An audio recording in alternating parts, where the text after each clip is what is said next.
10:37 de la mañana, martes, día de recibir al señor Fernando Mele, en el aire de Civilización y Barbarie. Hola, Fer, ¿cómo te va? Buen día, ¿cómo andan ustedes? Bien, esperando este aclamado segmento de las biografías. Y acá estamos, para hablar de, según la revista Time, la reconocida revista Time, el hombre más influyente del siglo XX. ¿Otra vez Caradagian? No.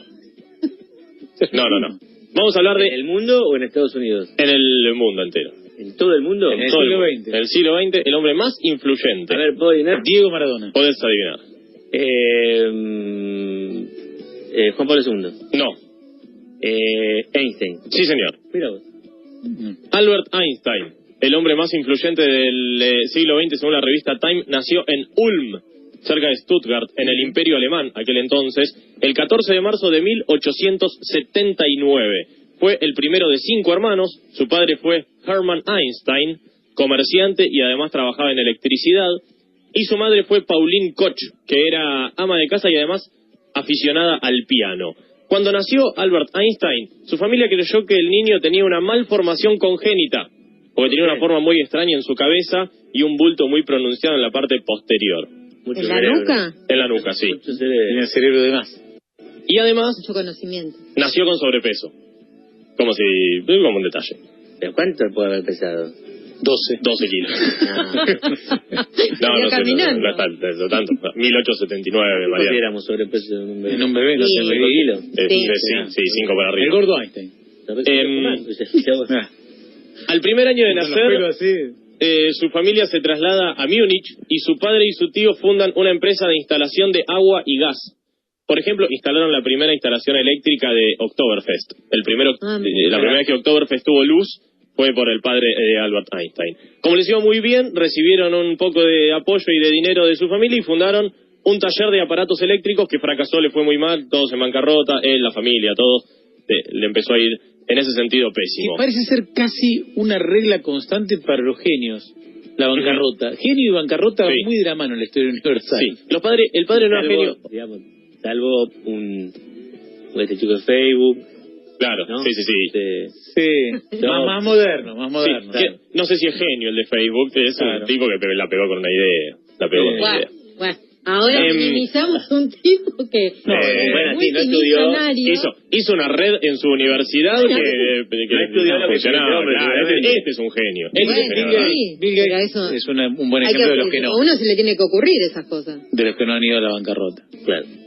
Desde niño, Albert Einstein tuvo ciertos inconvenientes para expresarse. No habló hasta los 3 años.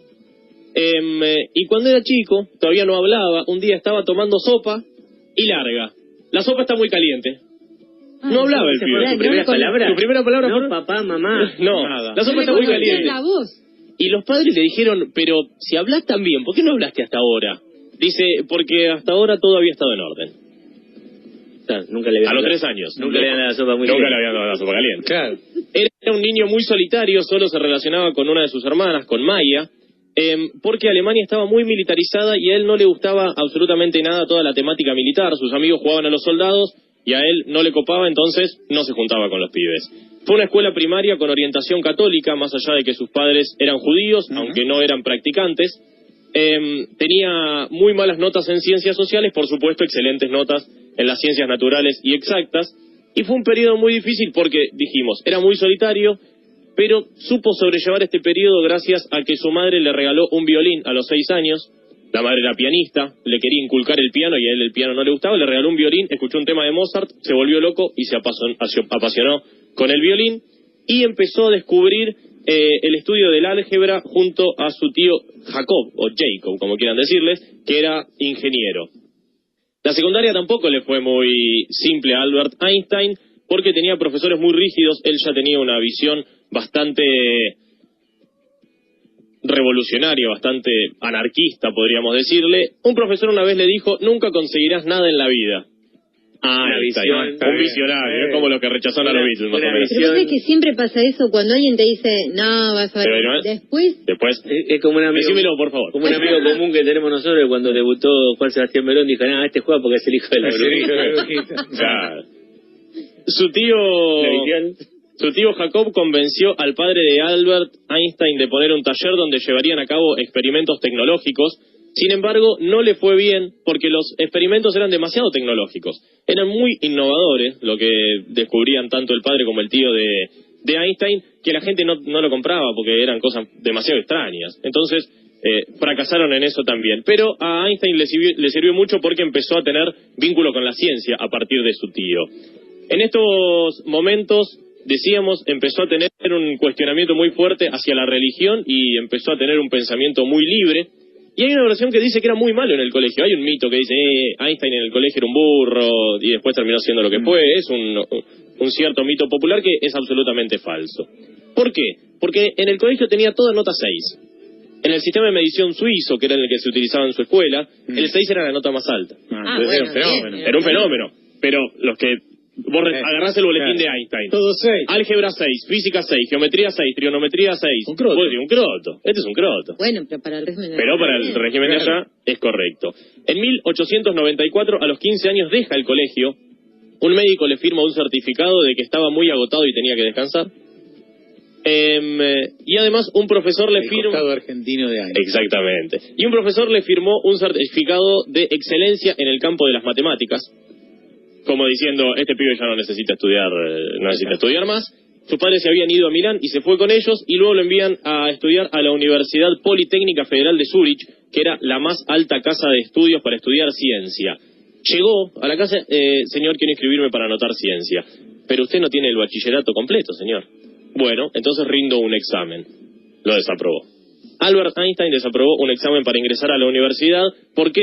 Porque le iba muy mal en idioma y en ciencias sociales. Claro. Sin embargo, el director del colegio, de la universidad, vio este examen y dijo, pibe, vos para la ciencia sos una luz, anda, haz el bachillerato y volvé. Y así lo hizo, y en 1896, a los 17 años, entró a la universidad con la idea de estudiar física. Abandonó su nacionalidad alemana por una cuestión ideológica. Dijo, yo no quiero ser alemán si el régimen militar que lo gobierna es este. Y pasó a ser una apátrida, lo que fue durante 5 años. En la universidad conoció a Mileva Marić, la única estudiante mujer de física, una chica serbia que era compañera suya de clases, de quien se enamoró. Se graduaron juntos en el año 1900 y al año siguiente consiguió la ciudadanía suiza. Es decir, estuvo durante 5 años, como dijimos, sin patria hasta que pasó a ser suizo. En 1902 tiene una hija con Mileva Marić, pero en secreto. La niña se llamaba Liserl y al día de hoy no se sabe qué pasó con esa niña. ¿Por qué en secreto? Porque no estaban casados. Estaban en pecado. Una versión dice que fue adoptada en la Serbia natal de su madre y otra dice que murió en la infancia. Nunca se sabrá ni se supo qué pasó con esta hija ilegítima de Albert Einstein. En 1903 se casaron y en 1904 tuvieron otro hijo, este sí legítimo, llamado Hans Albert Einstein. En esos años trabajó como profesor en Zúrich mientras trabajaba en su doctorado que obtuvo en 1906 y presentó algunos trabajos e investigaciones. No vamos a profundizar en ellos. Uno de ellos fue sobre el movimiento browniano y el efecto fotoeléctrico. Vaya uno a saber qué es. La verdad, no tengo lo leí un poco, pero no tengo ni la menor idea. Le valió este premio el Premio Nobel de Física en 1921 y los otros fueron sus conocidos trabajos sobre la teoría de la relatividad, que no fue galardonado con el Nobel, sí estos estudios sobre el efecto fotoeléctrico. En 1908 tuvo a su segundo hijo, Edward, y se fueron a vivir a Praga. Allí adoptó segundo hijo, sí. Adoptó la ciudadanía austríaca para poder trabajar y en 1913 se fue a vivir a Berlín. Albert Einstein no usaba medias. Qué feo. Imaginate. Pensaba que con los zapatos era suficiente para proteger el pie y que las medias solo servían para que se hagan agujeros. Es una cuestión muy lógica y lo banco en esta cuestión. Nunca una ampolla, nada. Y además... No, el invierno, ¿no? El frío, ¿no? El frío. Vive en Austria, en Berlín. En el Caribe. En Berlín, Primero sí. que te congelas son los pies. Para no pensar todos los días qué tenía que ponerse, de repente agarró su guardarropa, tiró todo y se compró todos trajes grises. Todo igual. Todo igual. Todo. Listo. Recién mencionaban a Bill Gates. Steve Jobs, Sí. en un momento hizo lo mismo. Siempre polerita Sí. negra, siempre igual. Y vaquero. Vaquero y polerita negra, todo igual. No es una mala idea, ¿no? El tema es cuando sabés que el que está limpio y el que está sucio, ¿no? Un quilombo, ¿viste? Lo manoteas de ahí. No, el negro da para ponerse de sucio. Porque es por eso. Claro. Y bueno, pero una cosa es sucia y otra cosa es el olor. Claro. Eso no se puede disimular. El 14 de febrero, el día de los anti-enamorados para Einstein, de 1919 se divorció de su esposa Mileva luego de 16 años de matrimonio. Le pagó $32.000 para solventar los gastos con el dinero que le dieron del Nobel. Se divorció con $32.000. Un poquito, ¿no? $32.000 para un Nobel. Y lo paga en la época. Pero en ¿no? esa época Hay que ver cómo está el cambio, porque el Nobel no se paga en euros. No, en coronas suecas. Coronas suecas. Y unos meses después, se separó el 14 de febrero. El 2 de junio se casó de nuevo. Por supuesto, con una relación que ya venía de amor antes. profundo. Ya venía de antes el amor, seguramente. ¿Por qué ya venía de antes? No pasa. Se cree que 7 años antes había surgido el amor. Se casó con Elsa Lowenthal, la ex mujer de Max Lowenthal. ¿Por qué Elsa Lowenthal? Este era su apellido de casada. Max Lowenthal era su marido. ¿Cómo era su apellido de soltera? Einstein. Eran primos segundos. Por decir, ¿eh? Sí, sus padres eran primos, hermanos. Bueno. Y se casó con... Primo segundo, hay también tabú ahí, ¿no? No sé. Y depende de la relación que tengas. Claro. Si no lo viste nunca y un día te lo cruzaste, mirá, es una cuestión más... Si compartiste... ética o de si compartiste 3 navidades... Creo que ahí no. 3 navidades es el límite, me parece. Año nuevo. O año nuevo, sí. No tuvieron hijos entre sí, pero los dos tuvieron muy buena relación. Él tuvo muy buena relación con los hijos de ella, porque los 2 hijos previos que había tenido Albert Einstein, uno se fue a vivir a California y el otro sufría de esquizofrenia y fue internado en un centro de tratamiento en Zurich. Cuando le dieron el premio Nobel en 1921 fue cuando verdaderamente comenzó a tener relevancia mundial y fue tal vez uno de los primeros científicos globales y que empezó a difundir personalmente toda su teoría de la relatividad. Todo el mundo estaba absolutamente fascinado con la teoría de la relatividad de Einstein, excepto los de su lugar natal, los alemanes, que lo juzgaban y decían, esta teoría no sirve de nada porque está hecha por un judío. Bueno, qué buena razón, ¿eh? Sí, muy buena la razón. Inteligente razón. De hecho, algunos profesores que estaban a favor de esta teoría, que la apoyaban y la enseñaban, fueron despedidos de sus cargos, y se escribió un libro que se llama 100 autores contra Einstein, en donde, por supuesto, 100 científicos rectifican la teoría de la relatividad de Einstein. ¿Cuál fue la respuesta de Einstein a todo esto? ¿Por qué 100? Se preguntó él. Si estuviera equivocado con uno solo bastaría. Claro. Una cosa bastante lógica. Se cuenta que en los años 20, cuando empezaba a ser conocido por su teoría de la relatividad, empezó a viajar mucho, empezó a dar conferencias por todo el mundo y en un momento estaba dando conferencias, no manejaba, nunca quiso manejar, nunca quiso aprender a manejar, entonces contrató un chofer. Y lo estaba llevando el chofer a la conferencia que iba a dar y dice, yo estoy cansado, todos los días estoy diciendo lo mismo. El chofer le dice, si quiere, yo escuché tantas veces su conferencia que me la sé de memoria, entonces, si quiere puedo darla por usted. Bueno, acepto. La figura no era conocida, no había Instagram para que Einstein suba una selfie. La cara no era conocida. La cara no era conocida. Sube un tipo diciendo que es Einstein. Sube un tipo diciendo que es Einstein, dice toda una teoría, le creemos. Entonces, antes de llegar, se cambia la ropa, intercambia la ropa con el chofer, se baja, el chofer y Einstein, se bajan los dos, van a la universidad, el chofer da la charla completa, y cuando termina, un profesor de la universidad levanta la mano y dice, señor Einstein, quiero hacer una pregunta. Ay. Por supuesto, le hace una pregunta de la que él no tenía absolutamente ni idea. ¿Cuál fue la respuesta del chofer? No acepto preguntas. Esta pregunta es tan simple que hasta mi chofer que está allá arriba podría contestarla. Muy bien. Excepcional. Muy bien. Excepcional. Y lo invitó a contestar. Y Einstein contesta la pregunta. Excepcional. La jugó muy bien. El ascenso del nazismo hizo que deba emigrar de Alemania para buscar un nuevo sitio para vivir.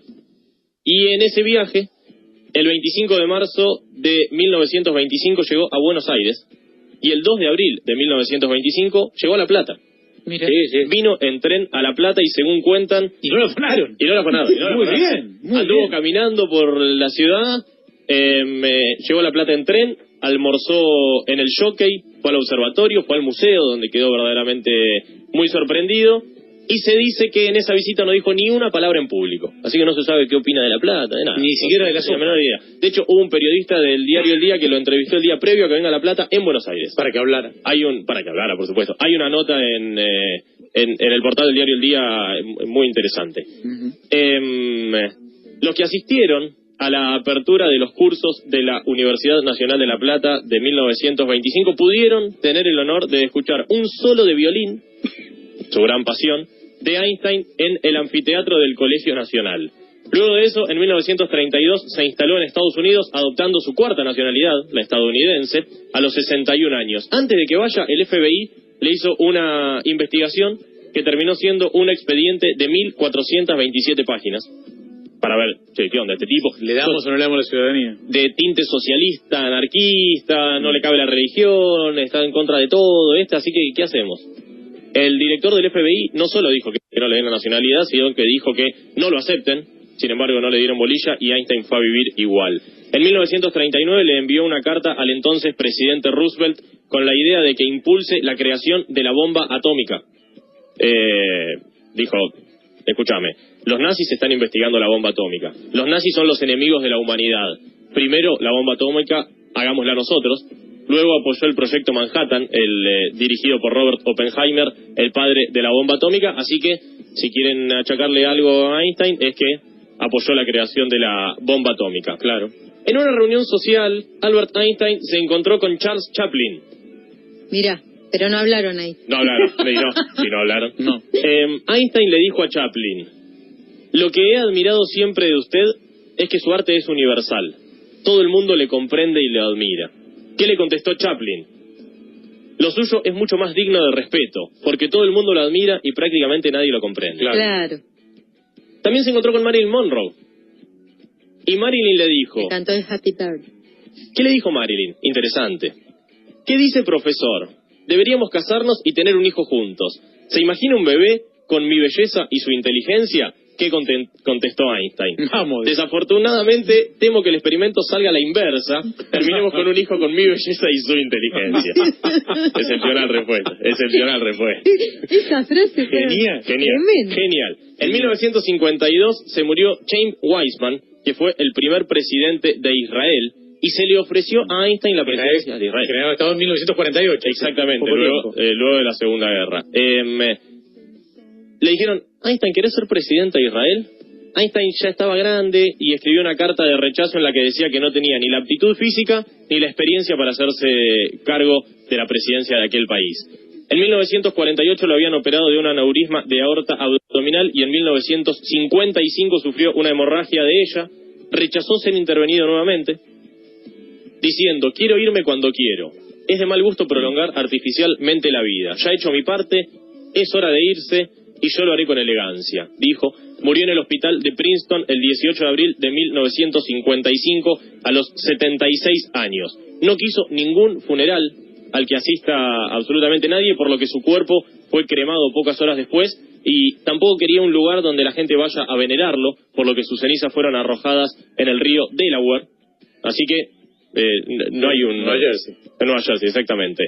Durante la autopsia de Einstein, el patólogo Thomas Harvey extrajo sin el permiso de la familia, es decir, que se robó el cerebro de Einstein, para conservarlo y con la esperanza de que la neurociencia en un futuro pueda analizar por qué Einstein era tan inteligente. Este señor devolvió 40 años después el cerebro de Einstein y, bueno, ya que estamos, lo robó, pero ya que estamos lo estudiamos, ¿no? Sí, sí. Se detectó que el lóbulo parietal inferior, un sector del cerebro encargado del razonamiento matemático, era 15% más grande de lo normal, y además un estudio dijo que su hemisferio izquierdo, el encargado de las habilidades matemáticas, tenía una mayor cantidad de células gliales, que son las encargadas de nutrir a las neuronas. Este señor fue el más influyente del siglo XX, según la revista Time. Listo. Bueno, Todos los demás nacimos con lo justo y necesario. Claro, o menos. Sí. O menos. Impresionante biografía de un gran personaje, como es Albert. Sí. Y con una vida con muchas curiosidades. La respuesta a Marilyn es maravillosa. No es de caballero igual. No es de caballero. No, la trató de además, perdón, más allá de que la trató de tonta, viene Marilyn Monroe. Sí. La mujer en el mundo en ese momento te dice casarte y vos le decís no porque por ahí me sale un hijo... La más... tenía otros intereses a esa altura. Tenía otros intereses, sí, seguramente yo tenía... Era grande. 70 y pico de años, 60, 70 y pico de años. Le llegó tarde la oferta. No sé si le da la nafta para el Marilyn. Gracias, Fer, hasta el martes que viene. Hasta el martes que viene. Fernando Serrano. Fernando Mel. Fernando Serrano viene un rato, Dios mío. Fernando Mel. Yo te dije, ¿Viste? con los jueces Con los necesarios. jueces Y a veces menos. Y a veces menos. Y a veces